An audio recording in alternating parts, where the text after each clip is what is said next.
আসসালামু আলাইকুম প্রিয় ভিউয়ার্স, লার্ন উইথ কাজলে আপনাদের স্বাগতম। আমি স্টারটেক থেকে ল্যাপটপ সার্ভিস ইঞ্জিনিয়ার বলছিলাম, মেহেদি হাসান কাজল। তো আমি এখন আপনাদের সাথে একটা বিষয় শেয়ার করব। তো এই ল্যাপটপটা ছিল আমার কাছে নো পাওয়ার। তো ল্যাপটপটা শর্ট ছিল, মাদারবোর্ড শর্ট ছিল। তো মাদারবোর্ডটা ওকে হয়েছে। তো এটা আমি এখন শেয়ার করব কি কাজ করেছি, যে কাজটা করেছি কাজটা শেয়ার করব। তো আপনারা দেখতে পাচ্ছেন এখানে এই যে ব্যাটারিটা, যে এটা হচ্ছে এসআইও, মাদারবোর্ডটা ওকে হয়েছে। হ্যাঁ, কী কাজ করেছি এটা জাস্ট একটু শেয়ার করবো। যারা একটু মোটামুটি কাজ জানেন তারা বুঝতে পারবেন, আর যারা বিগিনার তারা হয়তো বুঝবেন না।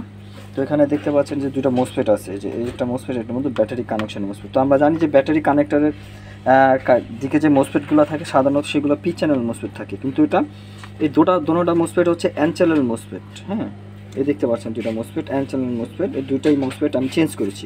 তো এটা 19 ভোল্ট শর্ট ছিল, 90 ভোল্ট লেয়ারগুলো শর্ট ছিল। তো আমি 5 ভোল্ট এক্সিট করার পরে আমি দেখি যে এই মোসফেটটা গরম হচ্ছে। হ্যাঁ, এই মোসফেটটা হট হচ্ছে।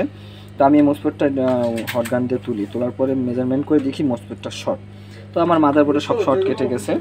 তো শর্ট কাটার যাওয়ার পরে আমি তো ব্যাটারি অন করি, কানেক্ট করি। তো ব্যাটারি ব্যাকআপ নেয় না, ব্যাটারি কিন্তু ভালো।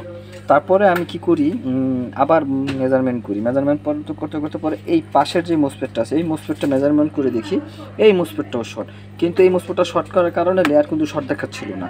হ্যাঁ, এটা লিকেজ ছিল বা দুর্বল ছিল। তারপরে আমি এই মোসফেটটা চেঞ্জ করি। চেঞ্জ করার পরে আমি কি করি, অন্য একটা এনসেনের মোসফেট এখানে অ্যাড করি। লাগানোর পরে আমি অন করি। অন করার পরে দেখেন আমি এটা ব্যাটারি কানেক্ট খুলে ফেলছি।